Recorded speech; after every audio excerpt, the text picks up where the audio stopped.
মহিলাদের কাজা রোজার আগে শাওয়ালের 6 রোজা রাখা যাবে কিনা? মহিলারা তাদের মাসিকের কারণে যে ভাঙতি রোজা হয়, শাওয়াল মাসে তারা কি সে ভাঙতি রোজাগুলো, কাজা রোজাগুলো আগে রাখবেন নাকি শাওয়ালের 6 রোজা আগে রাখবেন? এটা একটা কমন প্রশ্ন।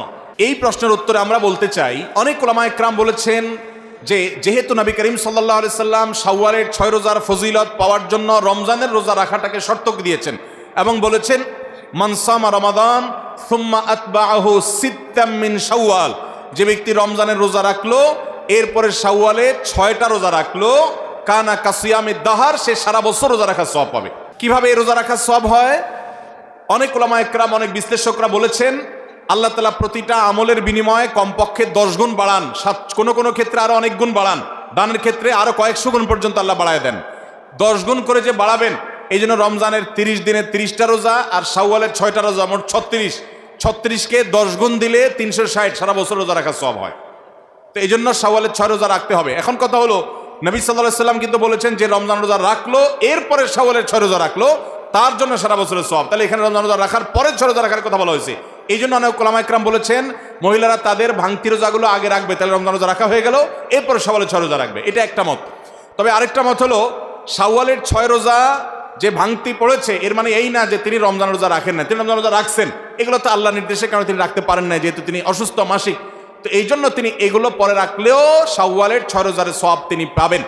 কারণ শাওয়ালের 6 রোজা তো শাওয়াল মাসে না রাখলে আর হবে না, পরে রাখলে আর হবে না, কিন্তু এই কাজাগুলো তো পরে রাখলেও আদায় হবে। তো উত্তম হলো কাজা আগে করে যদি শাওয়ালের 6 রোজা রাখতে পারেন সবচেয়ে উত্তম, না পারলে অন্তত শাওয়ালের গুলো আগে রেখে কাজাগুলো পরে রাখলেও আশা করতে পারেন আল্লাহ তাআলা শাওয়ালের 6 রোজার ফজিলত দিবেন। রমজানে মা বোনদের জন্য স্পেশাল কোনো আমল আছে কিনা জানালে উপকৃত হতাম। মা বোনরা রমজানে বিশেষ কোনো আমল যেটা পুরুষদের জন্য প্রযোজ্য না, তারা করতে পারেন কিনা? এর উত্তর হলো, মা বোনরা তারা ইফতার তৈরি করেন, সাহরি তৈরি করেন, বেশিরভাগ ফ্যামিলিতে তারাই করেন। অতএব তারা এই কাজগুলোর ফাঁকে ফাঁকে ইবাদত বন্দেগী করবেন এবং সেই সাথে রোজাদারের খেদমতের নিয়তে তারা যদি করেন যে রোজাদারকে ইফতার করালে ইফতার করানোর সওয়াব পাওয়া যায়, আমি তাদের ইফতারের ব্যবস্থা করছি, আয়োজন করছি, অতএব আল্লাহ আমাকে যেন আজর দান করেন, সওয়াব দান করেন। রোজাদারের খেদমতের নিয়ত যখন করবেন তারা আল্লাহর কাছে এটার জন্য এক্সট্রা বেনিফিট এবং সওয়াব লাভ করবেন। সেই সাথে তাদের বাসার পুরুষদেরকে মসজিদে পাঠিয়ে দিবেন জামাতের সাথে নামাজ পড়ার জন্য, উদ্বুদ্ধ করবেন, বাচ্চাদেরকে নিজেদেরকে কোরআন তেলাওয়াতের মধ্যে রাখবেন। এই কাজগুলো ঘরোয়াভাবে তারা করবেন, এগুলো তাদের রিলেটেড বিশেষ কাজ। এর বাইরে মহিলা হওয়ার কারণে আলাদা কোনো আমল নাই।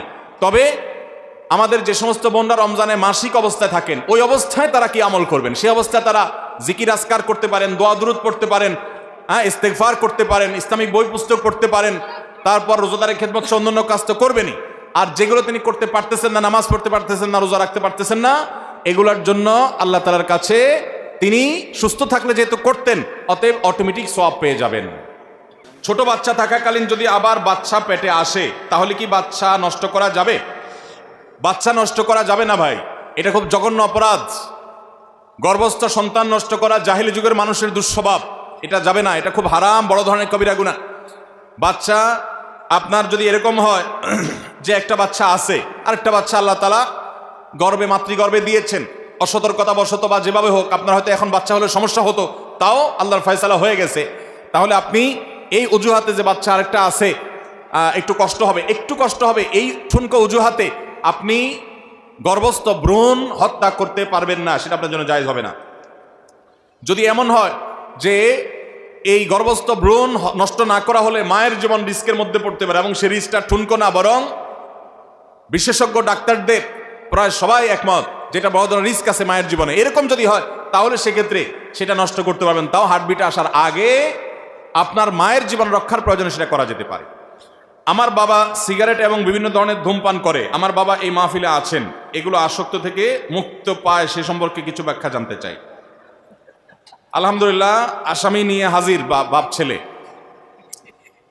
ভাইরা আমার এবং বাবারা আমার, যারা ধূমপানের আসক্তিতে আছেন, রমজান মাস আপনাদের এই অপরাধ, এই গুনাহ এবং এই বদঅভ্যাস ছাড়ার জন্য বিরাট বড় সুযোগ। ধূমপান করছি, এটা আমরা স্বাস্থ্যের জন্য ভালো না খারাপ? খারাপ।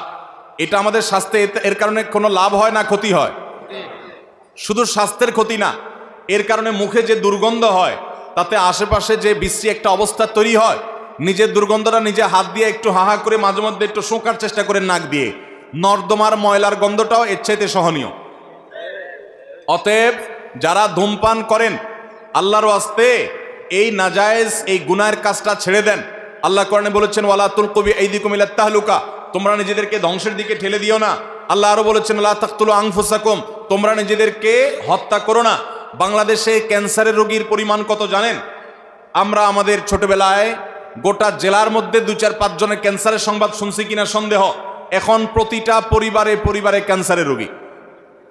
ভাইরা আমার, এই ক্যান্সারের সবচেয়ে বড় কারণ হলো ধূমপান, অর্থাৎ ধূমপাই মানুষদের ক্যান্সার সবচেয়ে বেশি হয়। সেই সাথে ওই যে পানের সাথে জর্দা খান, তামাক খান, এগুলো সবগুলো স্বাস্থ্যের জন্য ভয়াবহ ক্ষতিকর।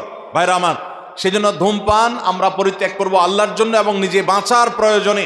বাংলাদেশে ঘরে ঘরে এখন ক্যান্সারের রোগী এবং কিডনির রোগী, এই দুইটা রোগ ঘরে ঘরে ভরে গেছে। অতএব আমরা দুনিয়াতে বাঁচার জন্য, আখিরাতে বাঁচার জন্য এই নাজায়েজ কাজটা ছেড়ে দিতে হবে। এই নাজায়েজ কাজ অনেকে বলে ছাড়তে পারি না, অভ্যাস খারাপ হয়ে গেছে, নেশা হয়ে গেছে। আমি বলি আপনি পারেন না, এটা হলো একটা অসত্য কথা। আপনি পারেন, আপনি পারবেন, খুব ভালো করে পারবেন। আপনাকে যদি ধরে হাত পা বেঁধে নিয়ে জেলখানা 2 মাস রাখা হয়, জেলখানা বিড়ি তো পরে, অবশ্য জেলখানা টাকা দিলে বিড়িও পাওয়া যায়। এমন এক দুরবস্থা আমাদের যে জেলখানা টাকা দিলে সবই পাওয়া যায়। যাই হোক, যদি আপনার এরকম না দেওয়া হয় আর কি, আপনি যদি না পান তো 2 মাস থাকলে দেখবেন আপনার বদভ্যাস দূর হয়ে গেছে। রমজান মাস হলো আমাদের ধূমপান বা ধূমপানকারী মানুষদের ধূমপান ত্যাগ করার সবচেয়ে বড় সুযোগ। আমি প্রায় বলি রমজান মাসে আমরা দিনের বেলা কয় ঘন্টা রোজা রাখি বাংলাদেশে? এখন কত ঘন্টা? প্রায় 12 থেকে 14 ঘন্টা। 14 ঘন্টা যদি আপনি রোজা রাখেন, রোজার পরে ইফতার খেতে খেতে মাগরিবের নামাজ পড়তে পড়তে সব মিলে প্রায় ঘন্টাখানিক লেগে যায়। তাহলে 14 আর 1 কত হলো? 15। তারাবির নামাজে মিনিমাম 1 ঘন্টা লাগে, তাহলে কত হলো? 16। রাত্রে ঘুমান মিনিমাম 6 ঘন্টা, কত হলো? 16 আর 4 কত? 22। আর থাকে 2 ঘন্টা। এই 2 ঘন্টা ভিতরে ওই যে সাহারি খেতে উঠেন সেখানে 1 ঘন্টা ধরেন, আর 1টা ঘন্টা শুধু কষ্ট করলেই ধূমপান ত্যাগ করা সহজ। কারণ 23 ঘন্টা তো আপনি এঙ্গেজ, ঘুমাইয়ে তো আর বিড়ি খেতে পারবেন না, তারাবি পড়তে যায় তো বিড়ি খেতে পারবেন না, ইফতারের সময় আপনি বিড়ি খেতে পারবেন না। অবশ্য অনেক বিড়ি করে ইফতার দিয়া, বিড়ি দিয়ে ইফতার করে। ইফতার দেওয়া করে মানে কিছু মুখে দিয়েই, তার অন্য কিছু খাক বা না খাক, তার ওই রেল লাইনের দোয়া ছাড়তে হবে। তো এই বদভ্যাস অনেকের আছে।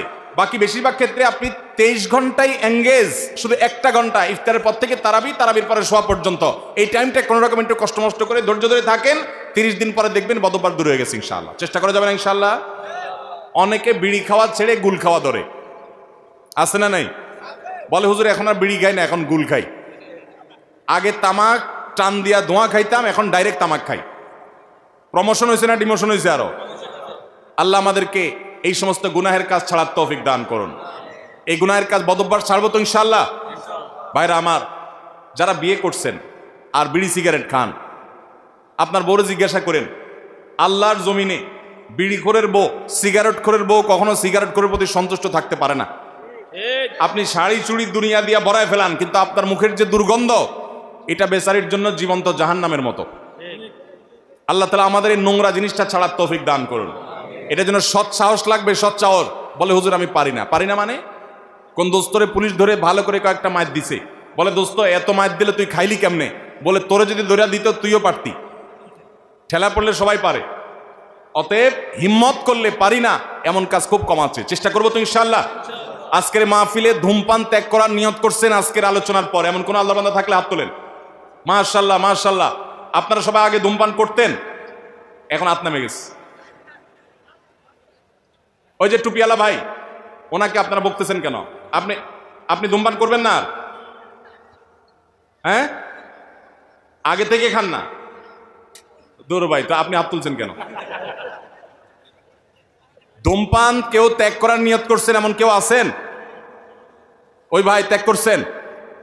আগে খাইতেন ধূমপান, বিড়ি খাইতেন আগে, মাঝে মাঝে, আর খাবেন না ইনশাআল্লাহ? নিয়ত করছেন? পাক্কা নিয়ত?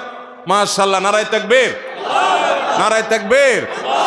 এই ভাইয়ের জন্য একটা পুরস্কার আছে আমার তরফ থেকে। আপনি আস্তে আস্তে এদিকে আস্তে আস্তে চলে আসেন, আমরা চুপচাপ পুরস্কার দেবো, আমরা বলবো না যে এই জন্য দিচ্ছি, আপনি চুপচাপ আসেন ভিতরে।